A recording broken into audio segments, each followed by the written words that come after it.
মাত্র দুটি উপকরণ দিয়ে খুব কম সময়ে দারুণ কিছু টিফিন রেসিপি বা স্ন্যাক্স রেসিপি বানাতে মন চাইলে এই রেসিপিটা বাড়িতে বানিয়ে দেখতে পারেন। বানানো যেমন সহজ, খেতেও খুবই ভালো হয়। আশা করি আপনাদের সবার খুবই ভালো লাগবে। রেসিপিটা শেষ পর্যন্ত দেখার জন্য আপনাদের কাছে অনুরোধ রইল। আর বাড়িতে বানালে কমেন্ট বক্সে জানাতে একেবারেই ভুলবেন না খেয়ে আপনাদের কেমন লাগলো। তো চলুন রেসিপিটি বানানো শুরু করা যাক। নমস্কার, আমি রুমি। আপনাদের সবাইকে আবারও একটা দারুণ স্বাদের রেসিপিতে স্বাগত। প্রথমে একটা বড় সাইজের মিক্সিং বোল নিয়েছি। মিক্সিং বোলের মধ্যে দিয়ে দিচ্ছি মেজারিং কাপের 1.5 কাপের মতন ময়দা। এখানে প্রায় 250 গ্রামের মতন আমি ময়দা নিয়েছি। আর আমি দিয়ে দিলাম সামান্য পরিমাণ লবণ, 1 চামচের 4 ভাগের 1 ভাগ। আর আমি দিয়ে দিচ্ছি বড় চামচের 1 চামচ সাদা তেল। এখন সমস্ত উপকরণগুলোকে একসঙ্গে খুব ভালো করে মিশিয়ে নিতে হবে। মানে এইভাবে ময়দায় প্রায় 2 মিনিটের মতন ময়ম দিয়ে দিতে হবে। ময়দায় যত ভালো করে ময়ম দেওয়া হবে খেতে কিন্তু তত বেশি ভালো লাগবে।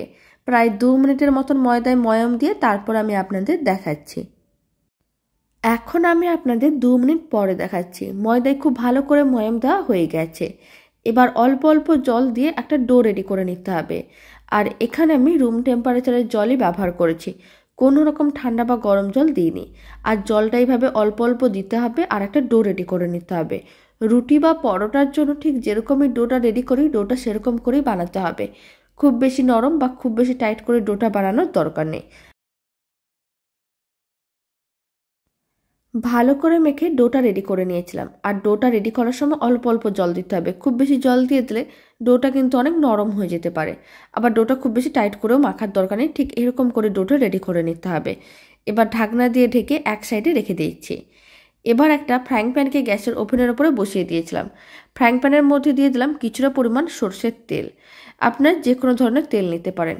এখানে আমি 1 চামচের মতন, মানে বড় চামচের 1 চামচ সর্ষের তেল নিয়েছিলাম। ফ্রাইং প্যানের চারিদিকে ভালো করে তেলটা ছড়িয়ে নিলাম। আর আমি দিয়ে দিচ্ছি 4টে কুচনো পেঁয়াজ। পেঁয়াজটা একটু বেশি করে দিতে হবে, এতে খেতে কিন্তু বেশ ভালো লাগবে। এবার পেঁয়াজগুলোকেও খুব ভালো করে মিশিয়ে নিতে হবে। তারপরে হালকা লাল করে ভেজে নিতে হবে, যাতে পেঁয়াজগুলো নরমও হয়ে যায় আর তার সঙ্গে পেঁয়াজগুলো একটু ভাজাও হয়ে যায় আর পেঁয়াজের কাঁচা গন্ধটাও যাতে চলে যায়। তার জন্য এইভাবে 3 থেকে 4 মিনিট ভেজে নিতে হবে। আর অল্প একটু লবণ ছড়িয়ে দিচ্ছি, খুব বেশি না, একেবারে সামান্য পরিমাণ লবণ নিতে হবে। লবণটা ভালো করে মিশিয়ে নিতে হবে। এতে কুচনো পেঁয়াজগুলো অনেক তাড়াতাড়ি নরমও হয়ে যাবে আর ভাজাও হয়ে যাবে। এইভাবে প্রায় 2 থেকে 3 মিনিট মিডিয়াম টু হাই ফ্লেমে নাড়াচাড়া করে কুচনো পেঁয়াজগুলোকে ভেজে নিচ্ছি। প্রায় 3 মিনিট মিডিয়াম টু হাই ফ্লেমে নাড়াচাড়া করে কুচনো পেঁয়াজগুলোকে হালকা লাল করে ভেজে নিয়েছিলাম। আর কুচনো পেঁয়াজগুলো বেশ নরমও হয়ে গেছে। এতে কুচনো পেঁয়াজগুলো খেতে কিন্তু, মানে ভেজে নেওয়া পেঁয়াজগুলো খেতে কিন্তু বেশ ভালো লাগবে। এইভাবে কিন্তু পেঁয়াজের পুরটা রেডি করে নিতে হবে। এবার ফ্লেমটা অফ করে দিলাম আর এক সাইডে রেখে ঠান্ডা করে নিতে হবে। মানে গরম অবস্থায় কিন্তু বানানো যাবে না, পুরোপুরি ঠান্ডা করে তারপরেই বানাতে হবে। 5 মিনিট এইভাবে রেখে দিয়েছিলাম। ওইদিকে কিন্তু পেঁয়াজের পুরটা ঠান্ডা হয়ে গেছে। এখন ময়দাটাকে একটু ভালো করে মেখে নিতে হবে। যেহেতু এইভাবে কিছুক্ষণ রেখে দিয়েছিলাম তাই একবার কিন্তু খুব ভালো করে মেখে নিতে হবে। আর ডোটাকে একবার খুব ভালো করে মেখে নেওয়ার পরে লেচি কেটে নিতে হবে। আর এখানে খুব বেশি, বা রেসিপিটির জন্য খুব বেশি বড় করে লেচি কাটার দরকার নেই। এইভাবে ছোট ছোট করে লেচিগুলো কেটে নিচ্ছি। এতে বানাতেও সুবিধা হবে, দেখতেও ভালো লাগবে। এবার সামান্য পরিমাণ ময়দা নিয়ে ময়দাটা ছড়িয়ে দিলাম আর একটা লেচি নিয়ে নিলাম। লেচিটাকে গোল করে প্রেস করে চ্যাপটা করে নিতে হবে। তারপরে ছড়ানো ময়দার মধ্যে একটু কোট করে নিতে হবে, এতে বেলতে অনেক সুবিধা হবে। তারপরে লেচিটাকে এইভাবে একটু লুচির মতন করে বেলে নিতে হবে। খুব বেশি পাতলাও না আবার খুব বেশি মোটাও না, ঠিক মিডিয়াম করে, মানে লুচির মতন করে বেলে নিতে হবে। খুব বেশি পাতলা করলে কিন্তু ছিঁড়ে যাবে আর ভাজতেও অসুবিধা হবে। আবার খুব বেশি মোটা করলে ভেতরটা কাঁচা থেকে যেতে পারে। তাই এইভাবেই মিডিয়াম করে বেলে নিতে হবে।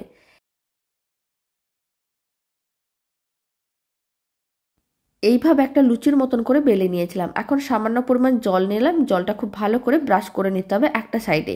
পুরোটা ব্রাশ করার দরকার নেই, যে কোনো একটা সাইডে ব্রাশ করে নিতে হবে।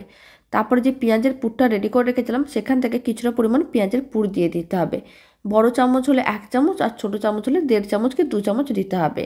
তারপর উল্টো দিকটাকে এরকমই ওপরে রেখে দিতে হবে আর খুব ভালো করে আটকে নিতে হবে যাতে খুলে না যায়। এই জন্যই কিন্তু অল্প একটু জল ব্রাশ করেই ভালো করে আটকাতে হবে, তাহলে খুলেও যাবে না।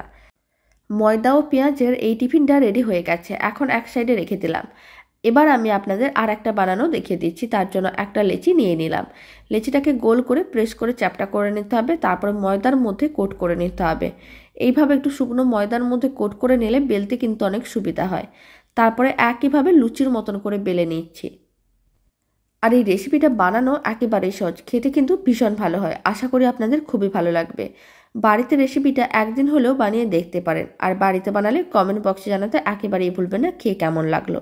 এইভাবে লুচির মতন বেলে নেওয়ার পরে অল্প একটু জল ব্রাশ করে নিয়েছিলাম।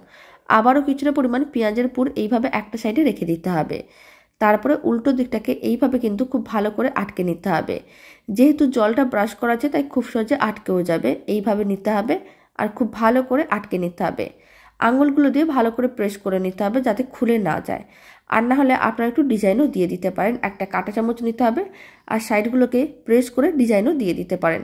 বাকি সমস্তগুলো রেডি করে নিচ্ছি। বাকি সমস্ত টিফিনগুলো একইভাবে রেডি করে নিয়েছিলাম।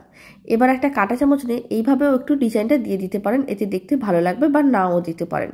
এখন এইগুলোকে ভেজে নিতে হবে। তার জন্য কড়াইতে তেল গরম করে নিয়েছিলাম। গরম তেলের মধ্যে এইভাবে কয়েকটা করে দিয়ে দিতে হবে আর মিডিয়াম ফ্লেমে উল্টে পাল্টে লাল লাল করে ভেজে নিতে হবে। এতে দেখতেও ভালো লাগবে আর খেতেও ভালো লাগবে। ফ্লেমটা যদি হাইতে থাকে তাহলে ওপরটা কিন্তু অনেক তাড়াতাড়ি লাল হয়ে যাবে, তবে ভেতরটা কাঁচা থেকে যাবে। তাই এইভাবে মিডিয়াম ফ্লেমে উল্টে পাল্টে লাল লাল করে ভাজতে হবে আর মাঝে মাঝে এইভাবে গরম তেলটা ছিটিয়ে রাখতে হবে যাতে দুদিকই ভালো করে ভাজা হয়।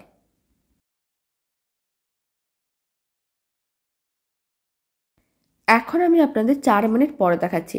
উল্টে পাল্টে এইভাবে হালকা লাল করে ভেজে নিয়েছিলাম। আপনারা চাইলে আরও বেশি লাল করেও ভাজতে পারেন, আর না হলে এইভাবে হালকা লাল করেও ভেজে নিতে পারেন। টিফিনগুলোকে আমি আর বেশি লাল করে ভাজলাম না। এবার এইগুলোকে তুলে একটা সার্ভিং বোলের মধ্যে রেখে দিয়েছি। আর বাকি যেইগুলো আছে সেইগুলোকে একইভাবে গরম তেলের মধ্যে দিয়ে দিতে হবে আর মিডিয়াম ফ্লেমে উল্টে পাল্টে লাল লাল করে ভেজে নিতে হবে। সকাল বা বিকেলে টিফিনে মুখরোচক কিছু রেসিপি বানাতে মন চাইলে আর অল্প উপকরণ দিয়ে বানাতে চাইলে এই রেসিপিটা একদিন হলেও বানিয়ে দেখতে পারেন। খুব বেশি উপকরণের প্রয়োজন পড়ে না আর খুব বেশি সময়েরও প্রয়োজন পড়ে না। খুব কম সময়ের মধ্যে রেডি হয়ে যায় আর খেতেও ভীষণ ভালো হয়। চা বা কফির সঙ্গেও খেতে ভালো লাগে। একইভাবে এই টিফিনগুলোকেও উল্টে পাল্টে বেশ লাল লাল করে ভেজে নিয়েছিলাম। এবার তুলে একটা প্লেটের মধ্যে রেখে দিচ্ছি। সমস্তগুলো এখন একটা প্লেটের মধ্যে সার্ভ করে নিয়েছি। এবার আমি আপনাদের ভেঙেও দেখিয়ে দিচ্ছি। ভেতরে পেঁয়াজের পুর থাকায় খেতে কিন্তু বেশ ভালো লাগে। রেসিপিটা শেষ পর্যন্ত দেখার জন্য অসংখ্য ধন্যবাদ। আর ভালো লেগে থাকলে আপনারা যদি ফেসবুক থেকে রেসিপিটা দেখছেন পেজটিকে ফলো করে নেওয়ার অনুরোধ রইল। ইউটিউব থেকে দেখলে চ্যানেলটি সাবস্ক্রাইব করে নেওয়ার অনুরোধ রইল। পাশে থাকা বেল আইকনটি প্রেস করে নেবেন নতুন রেসিপির আপডেট সবার আগে পাওয়ার জন্য। তো চলুন ভিডিওটা আমি এখানেই শেষ করছি। আপনারা সবাই ভালো থাকবেন, সুস্থ থাকবেন। আপনাদের সঙ্গে আবার নতুন রেসিপি নিয়ে দেখা হচ্ছে।